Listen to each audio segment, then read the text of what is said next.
آگے بڑھیے. یہ تو قرآن کی بعض آیات اور صورتوں کے حوالے سے آپ کے سامنے باتوں کو رکھ دی ہے. اسی طرح احادیث کے اندر جو آپ کو 2 وظیفے بتائے تھے، سبحان اللہ والحمد للہ ولا الہ الا اللہ واللہ اکبر ولا حول ولا قوت الا باللہ، اور اس کے ساتھ کیا بتایا؟ لا الہ الا اللہ وحدہ لا شریک لہ لہ الملک ولہ الحمد وہو علی کل شیء قدیر. ان وظائف کے جو فضائل ہیں، میں نے کہا تھا میں آئندہ آنے والے لیکچر میں آپ کے سامنے رکھوں گا. تو پھر اگر بات وہی ہے کہ اگر اکیلی تسبیح کے اوپر بات کی جائے تو کئی لیکچرز ریکوائرڈ ہیں، لیکن خلاصہ نچوڑ آپ کے سامنے رکھتے ہیں. رسول اللہ صلی اللہ علیہ وسلم کی ایک حدیث میں جس نے سبحان اللہ و بحمدہ 100 مرتبہ کہا، اگر اس کے گناہ سمندر کی جھاگ کے برابر ہوں تو معاف ہو جاتے ہیں. ایک حدیث میں یہ ہے جس نے 100 دفعہ سبحان اللہ و بحمدہ کہا، پھر الحمدللہ کہا، پھر اللہ اکبر کہا، تو ہر ایک کے 100 دفعہ کہنے کے بدلے میں جو اجر و ثواب ہے وہ نوٹ کیجئے. 100 اونٹوں کو اللہ کی بارگاہ میں خرچ کر دیا. 100 اونٹوں کو مکہ کے اندر قلادہ پہنے ہوئے، یعنی ایسے اونٹ جو حج کی نیت سے ہوں، یا ایسے اونٹ جن کو مکہ میں ذبح کر دیا جائے، ان کا اجر و ثواب. اور ایسا 100 گھوڑا جو جہاد فی سبیل اللہ کے لیے وقف کر دیا جائے. ان 3 الفاظ کو 100 مرتبہ پڑھنے کا اجر و ثواب یہ ہے. اور ام ہانی کی جو حدیث ہے، میں سمجھتا ہوں اس ساری تسبیح تحمید کا نچوڑ ہے. ام ہانی آئی رسول اللہ کے پاس اور آ کے کہنے لگی ہیں اللہ کے رسول میں بوڑھی ہو گئی، اب تو عمل کرنے کی سکت نہیں ہے. تو رسول اللہ نے کہا ٹینشن کی بات نہیں ہے، پریشانی اور فکر کی بات نہیں ہے. کیا آپ اتنی ہی بوڑھی ہو گئی ہیں کہ آپ 100 مرتبہ یہ 4 الفاظ نہیں کہہ سکتی؟ ان میں بھی یہ 4 باتیں شامل ہیں، سبحان اللہ والحمد للہ ولا الہ الا اللہ واللہ اکبر. اس میں لا حول ولا قوت الا باللہ نہیں شامل ام ہانی کی حدیث میں، لیکن یہ 4 باتیں شامل ہیں. اور رسول اللہ نے ان 4 کے بارے میں جو اجر بتایا آپ سن کے حیران رہ جائیں گے. ام ہانی اے ام ہانی، اگر آپ یہ 4 الفاظ کہیں گی، سبحان اللہ والحمد للہ ولا الہ الا اللہ واللہ اکبر، تو ایک پہلے سبحان اللہ 100 دفعہ کہنے کی وجہ سے اسماعیل کی اولاد میں سے 100 گردنوں کی آزادی کا اجر اور ثواب آپ کے نامہ اعمال میں لکھ دیا جائے گا. اسماعیل کی اولاد بابرکت، حسب نسب میں سب سے اعلیٰ، صرف 100 دفعہ سبحان اللہ کہنے سے اسماعیل کی اولاد کی 100 گردنیں. پھر کہا 100 اونٹ حرج کرنے کا ثواب، پھر کہا 100 گھوڑے حرج کرنے کا ثواب، اور پھر لا الہ الا اللہ کے بارے میں کہا. راوی کہتا میرا خیال ہے یہاں پہ ان کو وہم ہوا اور کہنے لگے رسول اللہ صلی اللہ علیہ وسلم نے یہ فرمایا تھا کہ لا الہ الا اللہ تو زمین و آسمان کے درمیان جتنی بھی خلا ہے سب کو اجر و ثواب سے بھر دے گا. اب آپ بتائیے، اور یہی وہ وظیفہ ہے جو اسراء کی رات آپ نے مشہور حدیث سنی ہوئی ہے نا، کہ جبریل امین رسول اللہ صلی اللہ علیہ وسلم کے ساتھ تھے اور حضرت ابراہیم سے ملاقات ہوئی، اور حضرت ابراہیم نے رسول اللہ کو کہا حقیقت میں جنت ایک چٹیل میدان ہے، اللہ کے رسول اپنی امت کو میرا یہ پیغام پہنچا دیجیے. کتنے عظیم محسن نبی اور پیغمبر ہیں کہ وہاں بیٹھے بھی امت کی فکر ہو رہی ہے، اور اپنے بیٹے محمد صلی اللہ علیہ وسلم کو کہہ رہے ہیں اپنی امت کو میرا پیغام پہنچا دیجیے، اور رسول اللہ نے ان کا پیغام ہم تک پہنچا دیا. وہ پیغام کیا تھا؟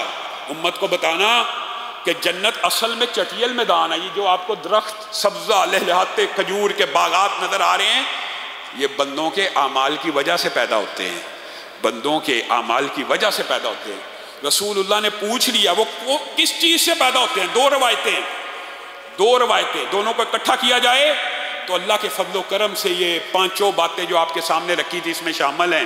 ایک روایت میں اکیلا آتا ہے کہ رسول اللہ کو ابراہیم نے کہا لا حول ولا قوت الا باللہ، جنت کا باغ ہے، جنت کا درخت ہے. اے اللہ کے رسول، ابراہیم اپنے بیٹے کو کہہ رہے ہیں اپنی امت کو بتاؤ کہ اگر جنت کے اندر درخت اگانا چاہتا ہے تو لا حول ولا قوت الا باللہ پڑھ لیا کرے. اور دوسری روایت کے کیا الفاظ ہیں؟ سبحان اللہ والحمد للہ ولا الہ الا اللہ واللہ اکبر. اے محمد صلی اللہ علیہ وسلم، امت کو یہ پیغام دینا ان الفاظ کے ذریعے جنت میں درخت اور باغات تیار ہوتے ہیں. آپ نے اپنی زندگی کے اندر جو آپ کو بات کہی ہے نا 100 مرتبہ، اس کو بڑھاتے چلے جائیں. جتنا بڑھائیں گے سبحان اللہ والحمدللہ ولا الہ الا اللہ واللہ اکبر ولا حول ولا قوت الا باللہ، کنفرم گارنٹی۔ 100 درخت تو لگ گئے اکیلے لا حول ولا سے، 100 ان چاروں کی وجہ سے لگ گئے، 200 تو لگ گئے نا، پھر 100 اونٹ تو قربان ہو گئے نا، 100 گھوڑے جہاد فی سبیل اللہ پہ چل پڑے نا، 100 اسماعیل کے گردنوں کی آزادی کا ثواب تو مل گیا نا، زمین و آسمان کا خلا پورے کا پورا بھر گیا آپ کی نیکیوں سے۔ اور کیا چاہیے؟ اور کیا چاہیے؟ ایک بدو آ گیا رسول اللہ کے پاس۔ بدو آپ کو پتہ دیہاتی ہوتے ہیں اور ان کے مزاج میں بڑا اکھڑ پن ہوتا ہے۔ اللہ کے رسول کو آ کے کہنے لگا مجھے یہ بتائیے کون سی چیز ہے جو میرے لیے فائدہ مند ہے؟ تو رسول اللہ صلی اللہ علیہ وسلم نے کہا سبحان اللہ والحمدللہ ولا الہ الا اللہ واللہ اکبر۔ یہ 4 چیزیں آپ کو بڑا نفع پہنچائیں گی، بڑا فائدہ پہنچائیں گی، برکت پہنچائیں گی۔ وہ بدو پیچھے چلا گیا، تھوڑی دیر بعد پھر آ گیا، کہنے لگا آپ نے مجھے بتا تو دی ہیں باتیں، لیکن یہ ساری تو رب کے لیے ہیں، یہ ساری تو اللہ کے لیے ہیں، میرے لیے اس میں کیا ہے؟ تو رسول اللہ صلی اللہ علیہ وسلم مسکرانا شروع ہو گئے اور کہنے لگے جب تو یہ الفاظ پڑھ لیا کر تو بعد میں کہا کر اللہم اغفر لی، اللہم ارحمنی، اللہم ارزقنی۔